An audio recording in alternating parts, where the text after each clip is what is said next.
la nouvelle alliance, tel est le titre de la leçon de cette semaine. Bonne édition. Frères et sœurs, chers amis, bonjour. Bonjour. Nous sommes heureux de nous retrouver ce matin à l'église adventiste du 7e jour Salem.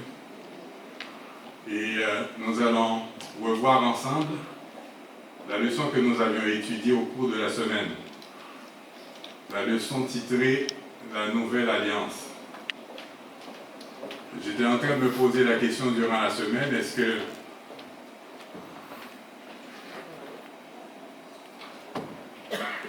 c'est bon? Je reprends la leçon que nous allons étudier, que nous allons plutôt réviser cette semaine. C'est la nouvelle alliance. C'est la leçon 10. J'étais en train de me poser la question, est-ce que j'ai eu la leçon la plus difficile ou est-ce que j'ai eu la plus facile? Plus je réfléchis, je me suis dit que ça ne va pas être du gâteau.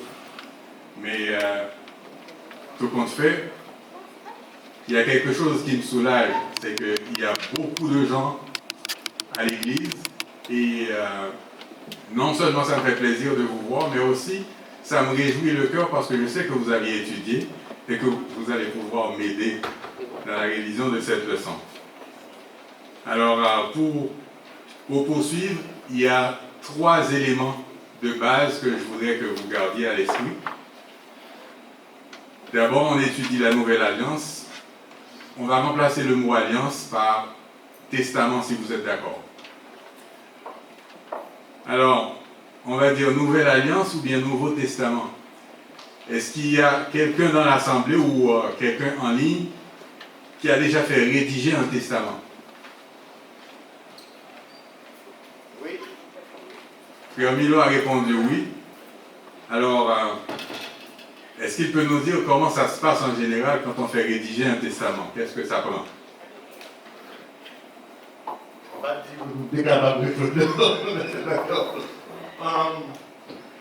C'est sûr qu'il faut d'abord la personne qui a la responsabilité de nous rédiger ce testament, le notaire, comme on dit, pour proprement parler, et aussi la personne concernée, quand je dis la personne concernée, nous qui voulons faire testament, et aussi des notions pour qui est-ce qu'on fait et à qui est-ce qu'on quitte, qui est-ce qu'on a engagé pour capable de faire appliquer.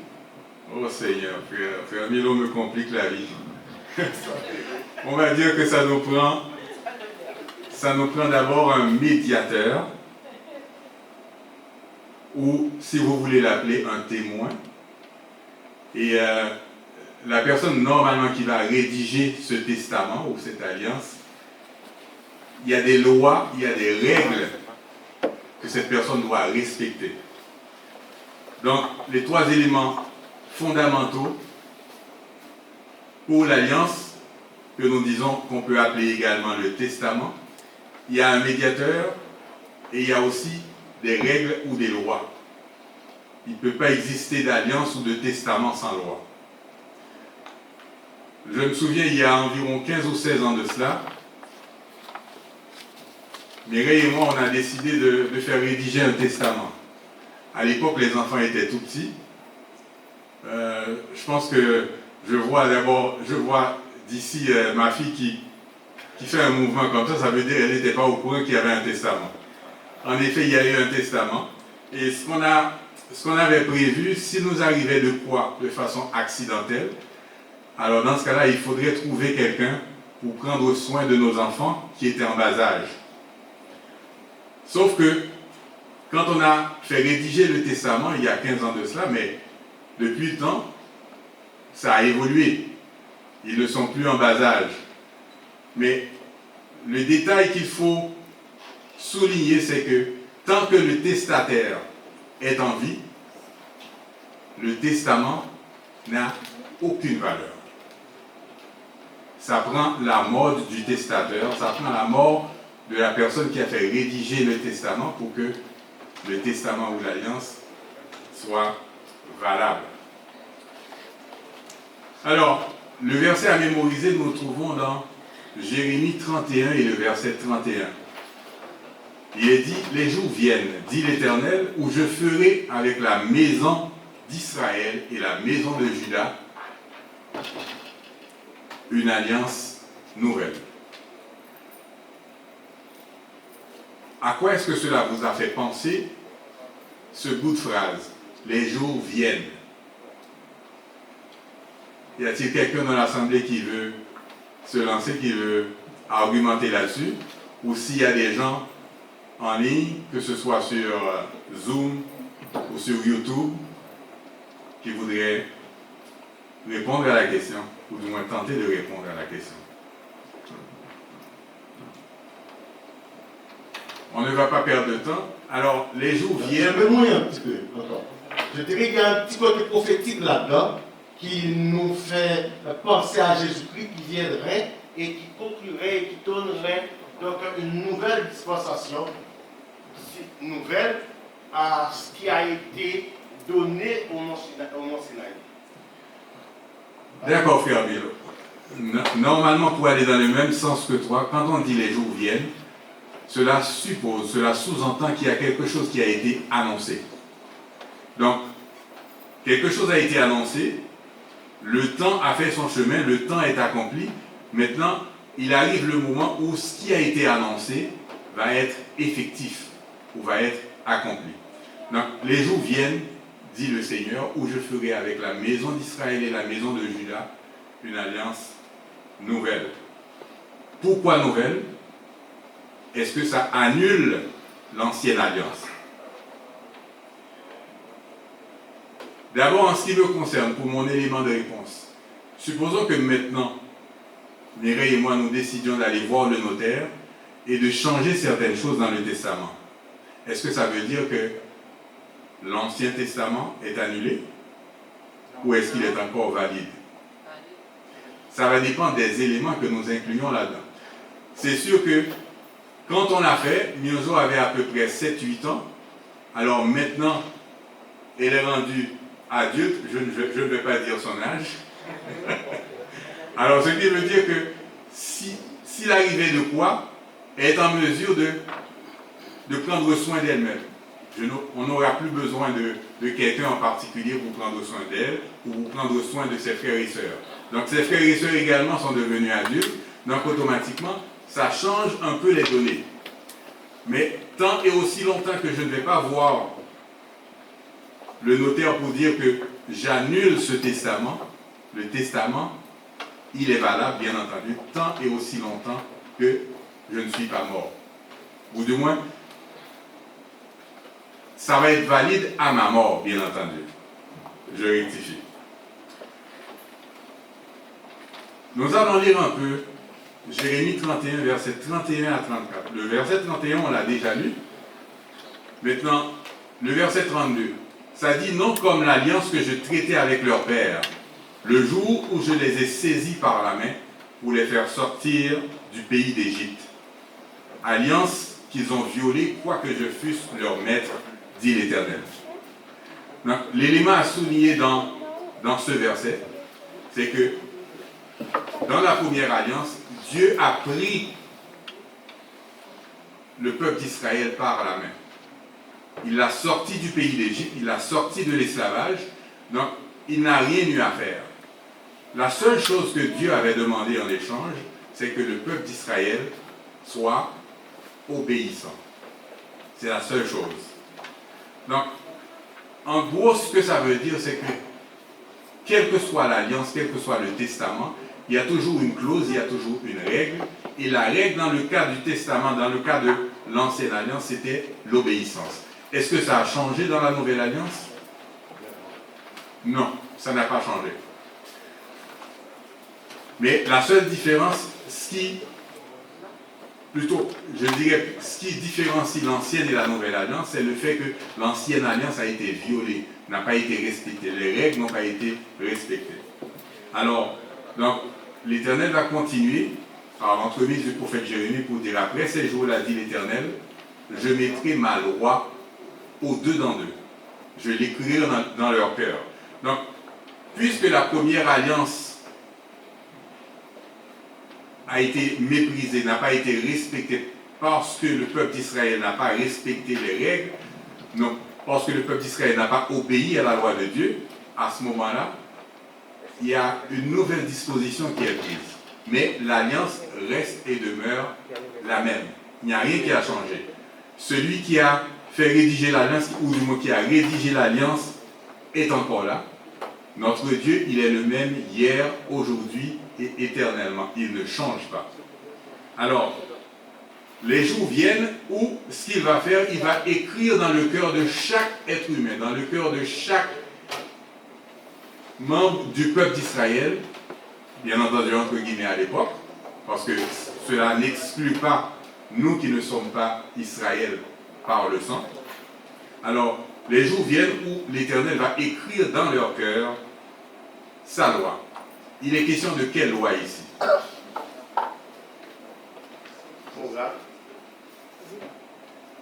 Si on répond à la loi morale, ça va nous compliquer la situation. Il est question de quelle loi?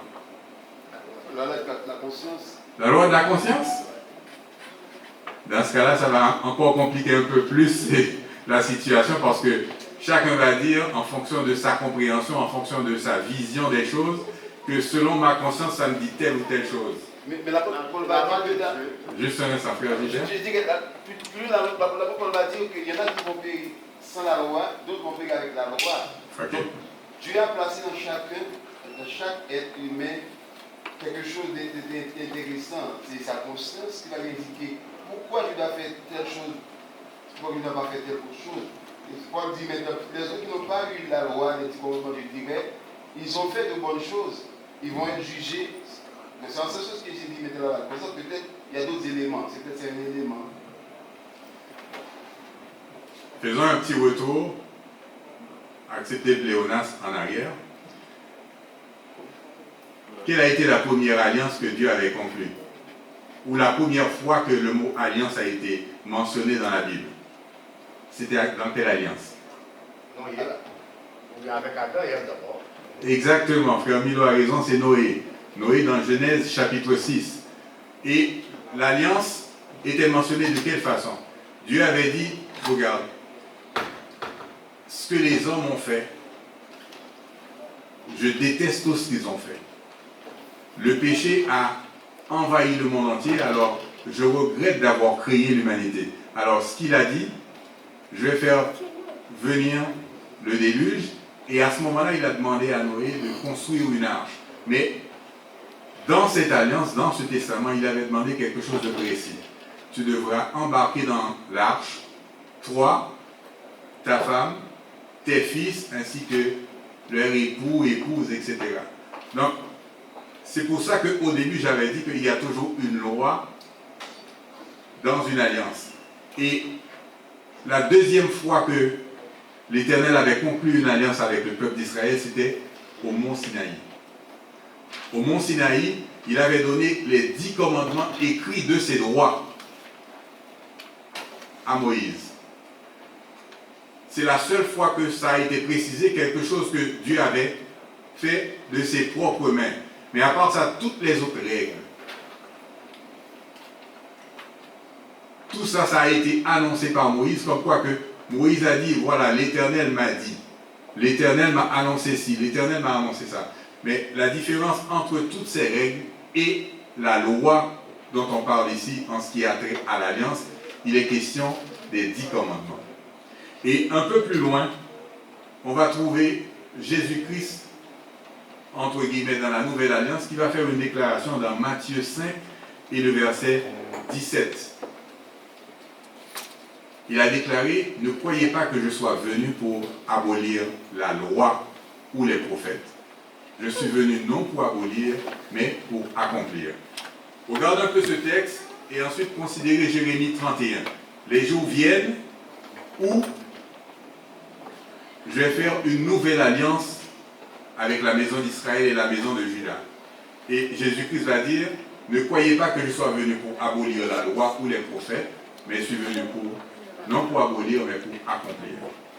Donc, normalement, ce que Jérémie avait annoncé, c'était l'accomplissement de l'alliance qui a été annoncée par l'Éternel. Donc, pour que ce soit bien précis, surtout ceux-là qui écoutaient Jésus, ils se croyaient, surtout les scribes et les pharisiens, ils se croyaient vraiment très forts, ils pensaient qu'ils connaissaient parfaitement la loi, absolument tout. Donc, en d'autres termes, pour eux, c'est comme, il n'y a rien de nouveau que Jésus pouvait leur apprendre. À ce moment-là, Jésus a tenu à préciser clairement qu'il n'était pas venu pour abolir, mais pour accomplir. Donc, il y a des éléments qu'il faut vraiment avoir à l'esprit, c'est que Dieu, c'est lui qui est l'instigateur de l'alliance. Et quand il dit quand il parle de la loi de l'alliance, il parle des 10 commandements. Si on demandait à tout un chacun ici, à tour de rôle, de répéter ou de réciter les 10 commandements, c'est sûr qu'il y aurait pas mal de petites choses différentes. Il y en a qui diraient par exemple le 6e avant le 7e, avant le 8e, ou disons le 8e avant le 6e, ou le 10e avant le 4e. On aurait pu trouver des choses comme ça. Cependant, le fait que ce soit écrit dans le cœur de l'être humain, il n'y a pas de différence. Dès qu'on va se retrouver en présence d'une situation où il faut choisir, à ce moment-là, c'est là que Frère Gilbert parlait de la loi de la conscience. Mais, en d'autres termes, c'est l'Esprit de Dieu qui est placé en nous, parce que c'est ce que Dieu avait dit par l'entremise du prophète Jérémie. Alors, pourquoi dans le cœur, pourquoi pas ailleurs que dans le cœur? Est-ce que quelqu'un peut donner son point de vue?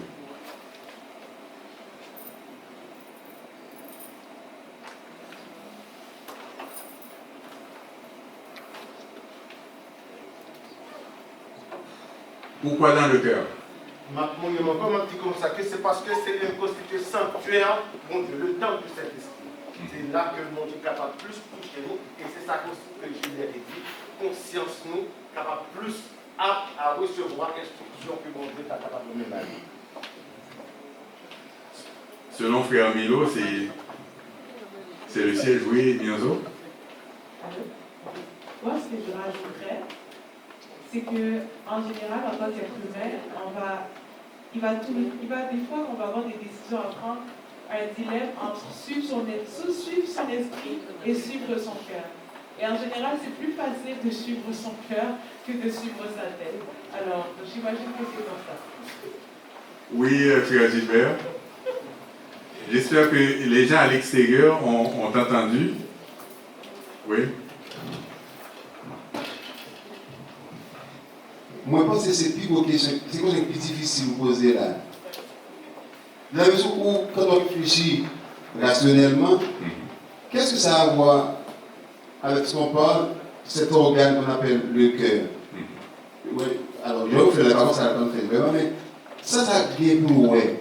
Dans la mesure où on sait que c'est la tête qui dirige, c'est la tête qui dirige tout, hein, qui contrôle.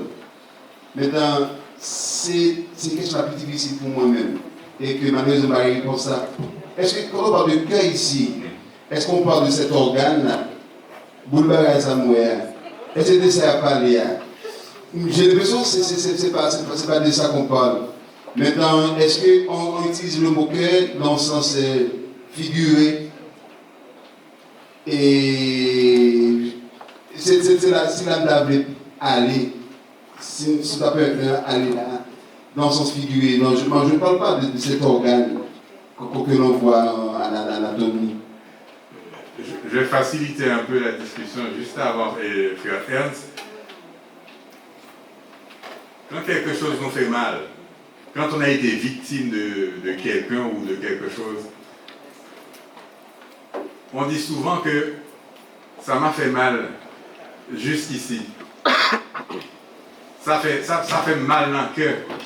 Et il y en a même qui vont dire que ça est aussi longtemps que 10 livres n'étaient pas tombé sous moi, je ne vais pas retirer le monde, ça me tient bien dans le cœur. Donc, est-ce que cela vous met un petit peu sur la piste? Vas-y, frère Ernst. Moi, je voulais juste enchaîner, c'est que Dieu a dit, Jésus dit, mon fils, donne-moi ton cœur. Donc, il pense que c'est la partie essentielle de notre corps. C'est pourquoi il réclame cette partie-là. Sachant que s'il a cette partie-là, il a tout le corps.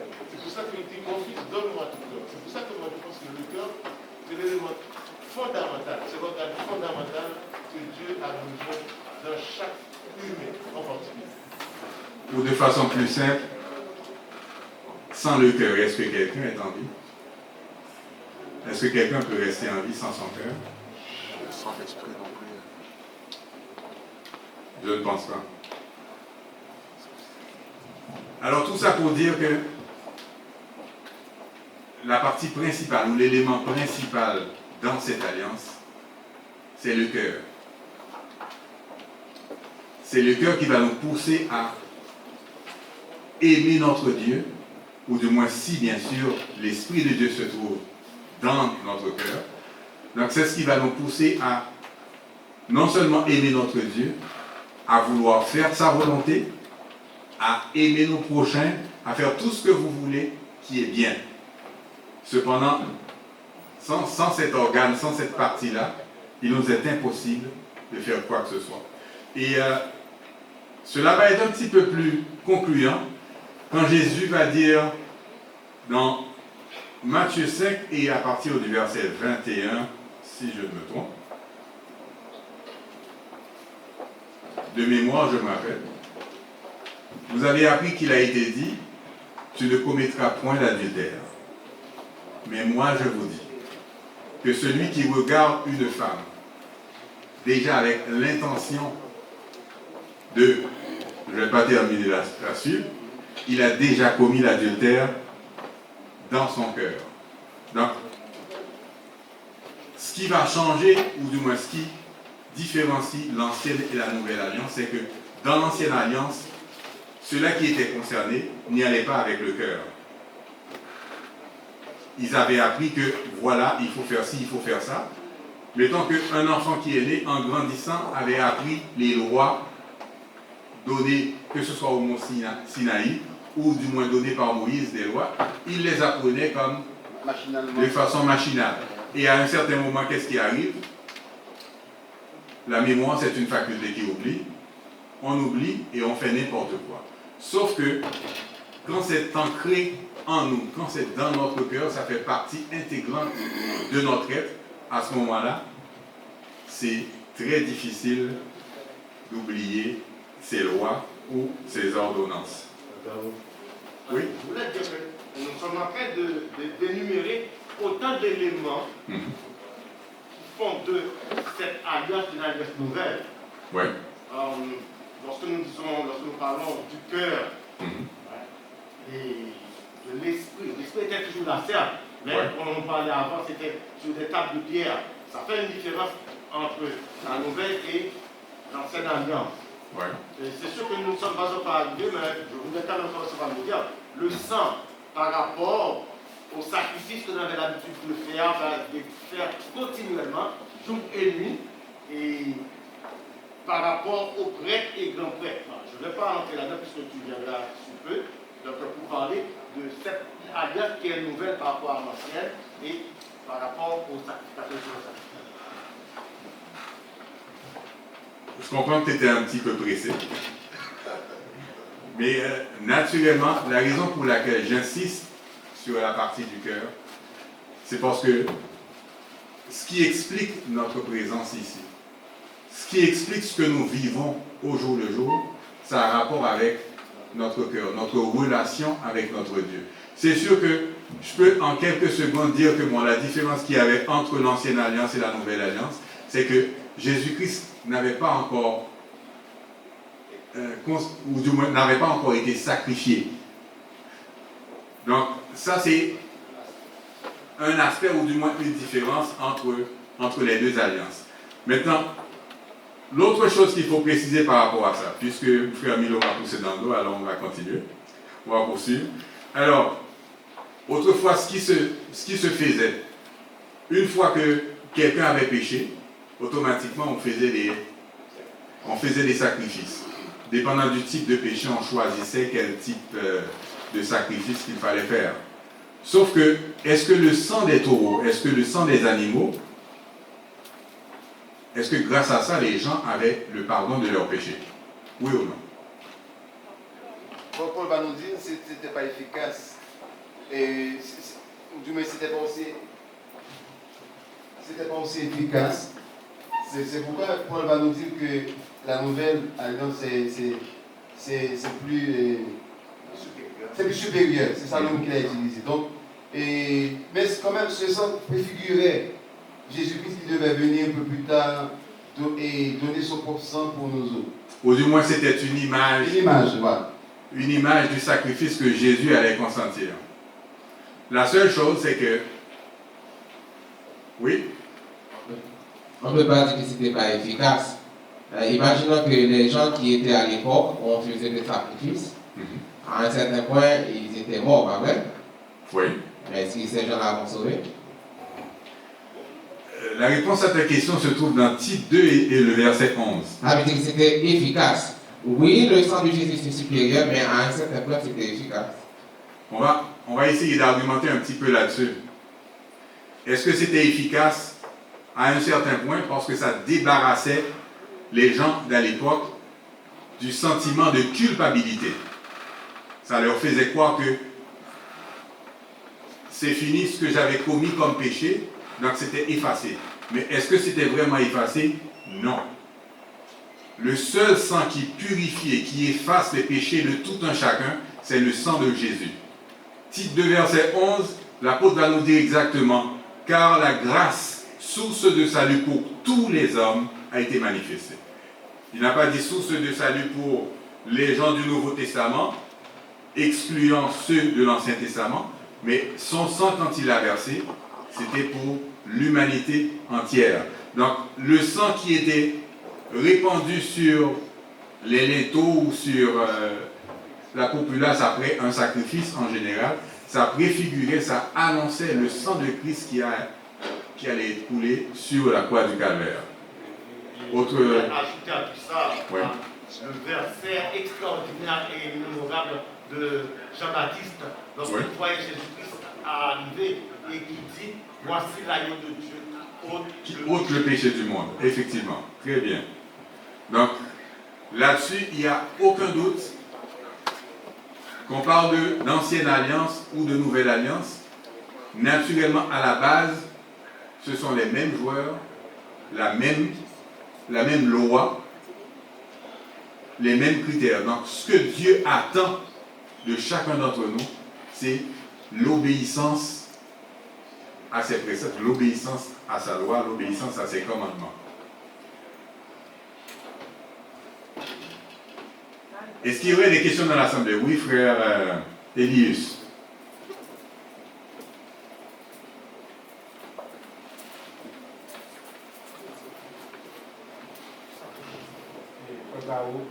Question non, c'est dans la partie jeudi, il n'y a pas de mais. Vas-y, frère Elius. Oui, il n'y a pas de mais devant ça. Allez, vas-y. Ok. Et dans la partie jeudi, il dit que prêtre de la nouvelle alliance. Et question non, il y a deux volets.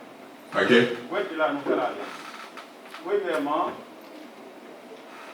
Premièrement, c'est Jésus qui est le grand prêtre, oui. De nouvelle alliance là. Oui. Ça c'est la première question. Deuxièmement, c'est dans Matthieu 27, verset 51. Oui. Alors, verset 52. Verset 52 n'a pas mentionné, mais oui. C'est dans le même ligne. Oui, moi qui soit dit. Hein. Ok. Et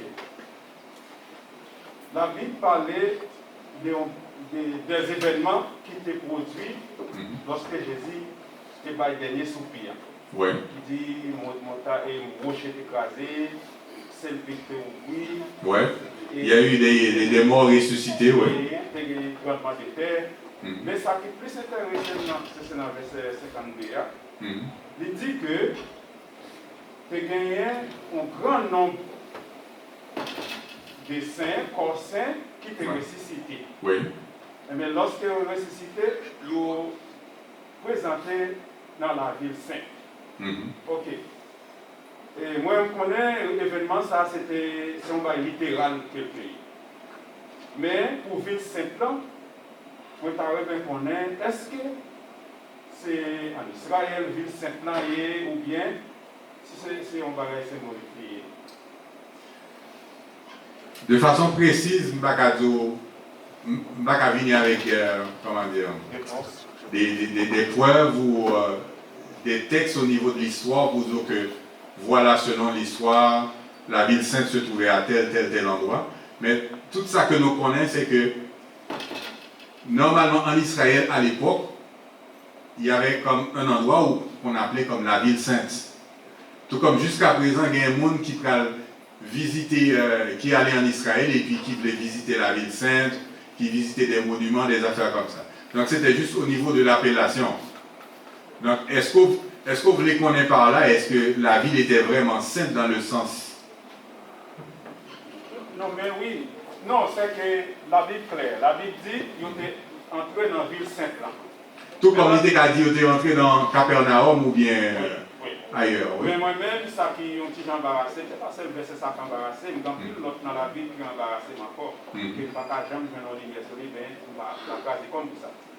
Mais c'est que là, on rentre la Bible pas dit, côté au point, il va pas quoi, il va mourir encore. La Bible pas dit rien. Oh oui, c'est sûr qu'il va mourir encore. Il n'est pas vivant. C'est sûr qu'il va mourir encore. Ce qu'il faut, soit de comprendre dans l'histoire, c'est que c'est l'événement qui s'est produit au moment où Jésus-Christ a rendu l'âme. Donc, par la mort de Jésus, nous avons la vie. Donc, grâce à sa mort, dans le fond, pour moi-même, c'est un symbole qui fait nous comprendre que grâce à sa mort, tout le monde, nous avons la possibilité d'avoir la vie. Mais il est précisé que c'était des saints, c'était des gens de bien. Donc, c'était des gens qui faisaient la volonté de Dieu. Donc, que ce soit c'était le monde qui était mort du temps de Moïse ou bien peu importe le temps, mais il est un fait que aussitôt que Jésus a rendu l'âme, il s'est produit des événements et événements ça nous n'est pas capable de nier, c'est que Christ par sa mort nous donne à tout un chacun la vie. Et la vie qu'il nous offre, c'est la vie éternelle, mais pour cela, il faut non seulement croire dans le fait qu'il est le médiateur, qu'il est le grand prêtre par excellence, qu'il a versé son sang pour nous, mais aussi le fait qu'il est en train de plaider auprès de son Père pour chacun d'entre nous pour que nous ayons la vie éternelle. Donc non seulement d'y croire, mais de rester accroché à lui de façon à pouvoir faire sa volonté et être capable d'entrer dans son royaume de gloire et de félicité. Maintenant, ça va nous encore l'autre élément de différence entre les deux alliances. C'est que autrefois, à chaque fois que le peuple avait péché et que le sacrificateur ou bien le prêtre ou le lévite, appelez-le comme vous voulez, il devait non seulement s'assurer qu'il n'avait pas de péché pour lui-même, ensuite, il allait présenter les péchés du peuple en entrant dans lui très saint. Sauf qu'au moment où Jésus a rendu l'âme, qu'est-ce qui s'est produit?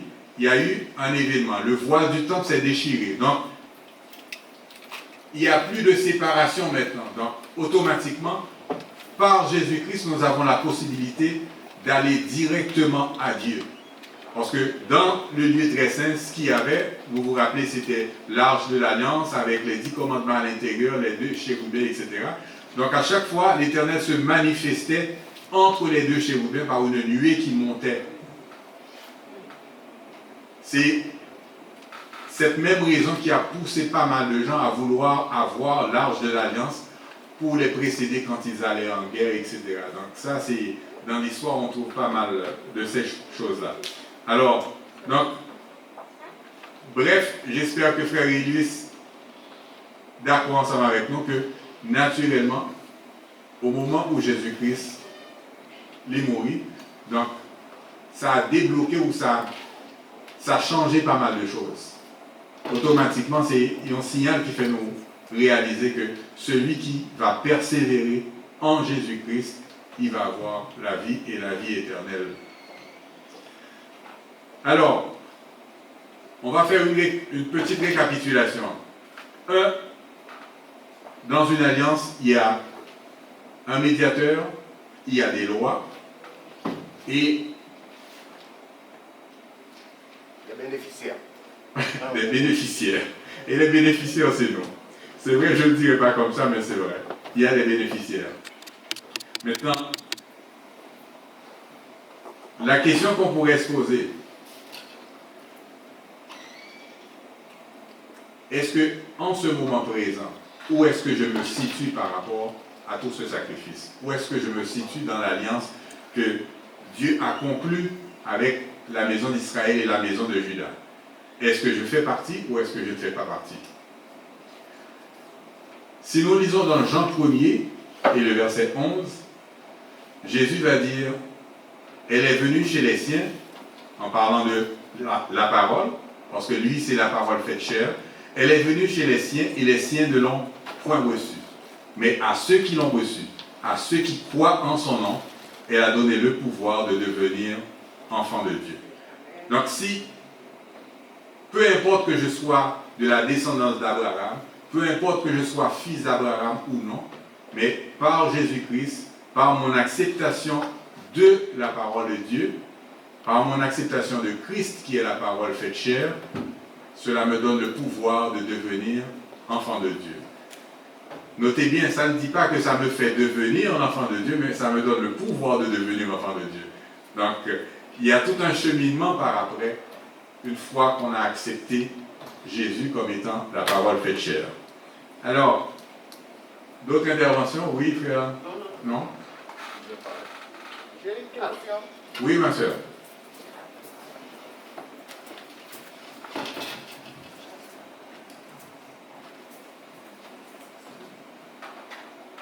Dans la partie vendredi. Dans la partie 2? Vendredi. Vendredi, oui. Une obéissance parfaite est la condition de la vie. Et plus bas, la question est posée, que veut-elle dire par l'obéissance parfaite? Une obéissance parfaite. Que veut-elle dire? Est-ce que quelqu'un d'autre veut tenter de répondre à ma place ou quelqu'un sur la ligne? Ou sinon, je vais donner l'élément de réponse que j'ai. Bon. Que veut dire une obéissance parfaite? On s'entend qu'en tant qu'être humain, il n'y a rien de parfait en nous. Dieu le sait, et c'est pour cela qu'il a dit, par le prophète Jérémie, je vais mettre mon esprit en eux, je vais écrire ma loi en eux, dans leur cœur. Et surtout dans Ézéchiel, il va dire, si je ne me trompe pas, Ézéchiel 9, verset 11, je leur donnerai un cœur nouveau. Donc, si nous avons un cœur nouveau, tout comme l'alliance qui n'est plus ancienne, mais qui est devenue nouvelle, automatiquement nous avons la possibilité d'être parfait. Je dis bien parce que Jésus-Christ l'avait dit, soyez parfaits comme votre Père Céleste est parfait. Cela ne veut pas dire que ça va arriver comme ça en claquant les doigts, mais il est un fait que, en suivant celui qui est la perfection même, c'est-à-dire Christ, en restant attaché à lui jour après jour, par le moyen de son Saint-Esprit et par sa parole, automatiquement, oui, nous avons la possibilité d'avoir une obéissance parfaite. Mais un jour va arriver où il n'y aura plus cette possibilité comme cette épée de Damoclès pointée sur notre tête, où on va dire que, mettons que je suis sur ce chemin et puis à un certain moment, je fais une rencontre et puis ça me met en colère. Oui, Kemsley.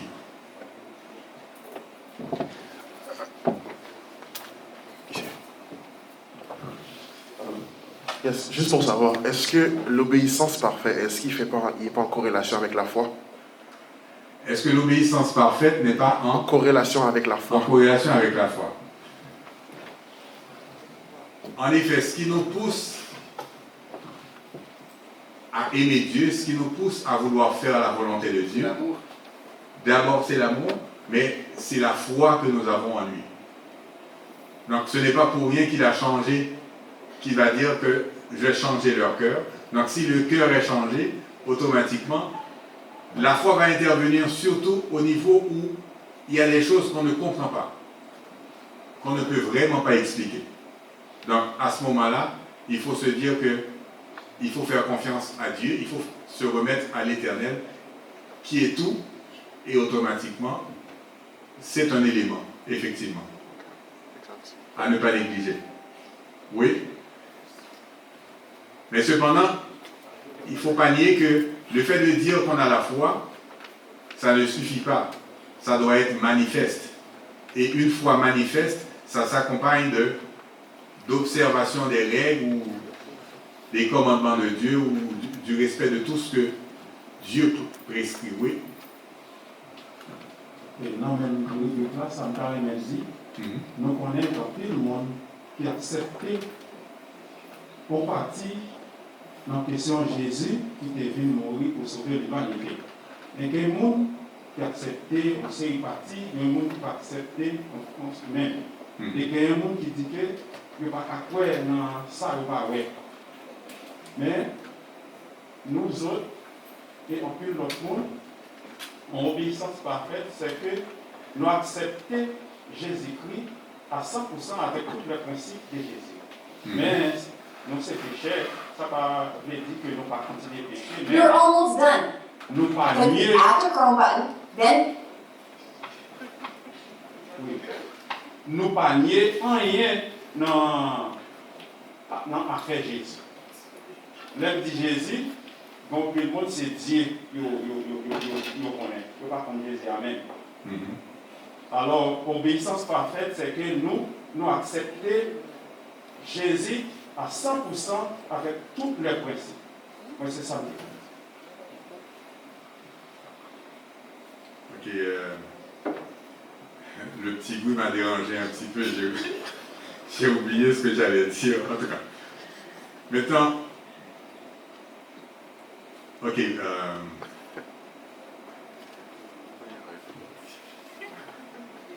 Oui. Ce que je voulais dire, c'est que en ce qui a trait à certains individus qui acceptent ou non certaines choses, ce n'est pas nouveau. Du temps de Moïse, à un certain moment, l'Éternel lui-même avait dit à Moïse, regarde, voilà ce que je vais faire. Je vais apparaître dans la nuit et je vais permettre au peuple d'entendre ma voix.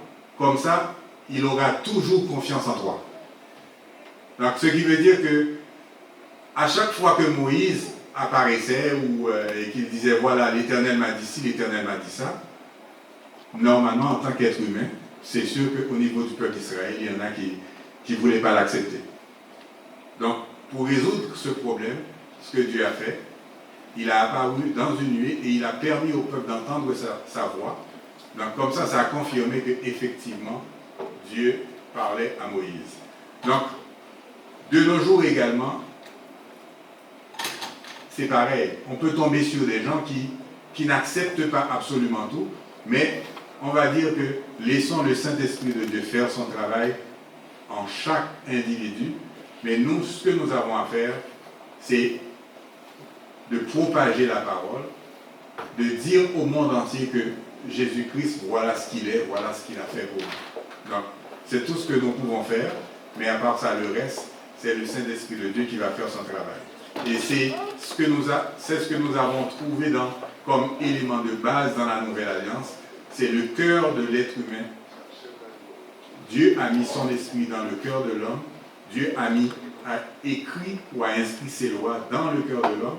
Donc comme ça, quelqu'un qui peut-être n'a jamais fréquenté un milieu évangélique va avoir un comportement, on va dire que cette personne c'est une chrétienne. Et pourtant peut-être que cette personne n'a rien à voir du tout avec le milieu évangélique. Donc ça peut arriver que certaines personnes ont certains comportements que nous allons juger comme des comportements chrétiens. Donc, bref, s'il n'y a pas d'autres questions, est-ce qu'on peut conclure? Pas tout à fait question, mais sont encore en lumière par rapport à Nouvelle Alliance et Ancienne Alliance. Là, si nous avons de ça, nous tous et nous sommes commencé à parler du prêtre et du grand prêtre qui est doué fait demande ou bien demander pardon pour ne pas pécher par eux. Mais qui côté était qu'on fait? C'était sur la terre. Donc la Bible vient avec cette expression, mais cette phrase où Dieu a dit à Moïse de faire selon ce qu'il voit dans le ciel. Donc toute ça qui est sur la terre là, c'était une copie de ce qui est dans le ciel. C'est un bagage qui est fondamental pour nous, même pour nous connaître que monde qui a profité pour nous, pas sur la terre. En ce qui a trait à l'apparence physique, on s'entend. Exactement. Donc le sanctuaire est céleste et c'est là où Jésus-Christ est en train d'officier ou bien de travailler pour nous autres, pour tout un chacun, grec comme gentil, juif comme américain, chinois comme haïtien, et peut-être ça dit à tout le monde qui croit, il a la possibilité de revenir enfant de Dieu. Bon, mais bref, j'aurais dû demander à Frère Milo de conclure. Alors, naturellement, Frère Milo l'a déjà précisé, mais le plus important, en ce moment précis où nous nous trouvons dans cette enceinte, il faut nous demander quelle est notre position, quel est notre statut dans cette nouvelle alliance. Qu'est-ce que nous faisons au jour le jour pour être agréable à Dieu? Bien sûr, de par nous-mêmes, nous ne pouvons absolument rien faire. Mais par contre, si nous nous remettons à Christ, si nous nous laissons influencer par la puissance de son esprit, à ce moment-là, nous pouvons dire que nous serons plus que vainqueurs. Mais il faut toujours se rappeler que ce soit l'ancienne alliance ou la nouvelle alliance, il n'y a rien qui a changé au niveau des éléments. Ça reste pareil. C'est le même Dieu qui conclut une alliance avec l'être humain. C'est le même Dieu qui a donné sa loi, qui a écrit les 10 commandements au mont Sinaï et qui maintenant écrit ses lois dans le cœur de l'être humain. Et c'est le même Dieu qui a traversé le voile qui s'est déchiré, qui a traversé, qui est passé du lieu saint au lieu très saint. Et c'est lui qui se trouve comme étant le grand prêtre, le sacrificateur par excellence, pour intercéder. D'abord pour moi, je suis égoïste, et ensuite pour chacun d'entre vous. Que le Seigneur vous bénisse. Amen.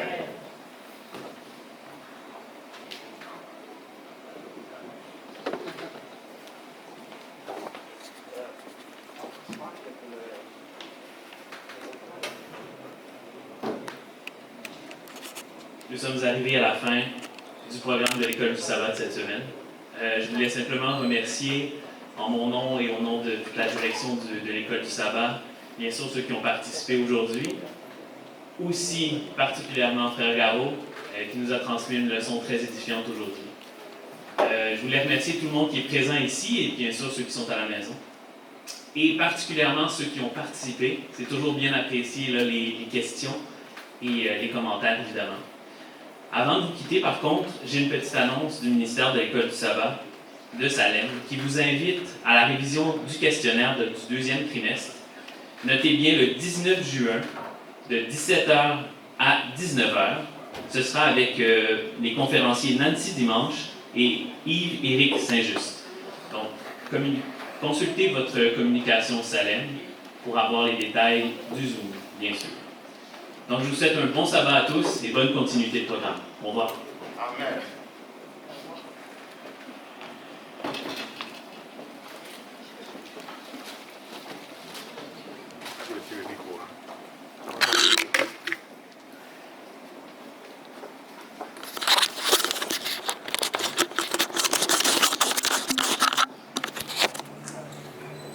Dans la ville de Siem Reap, au Cambodge, vit Seha, un guide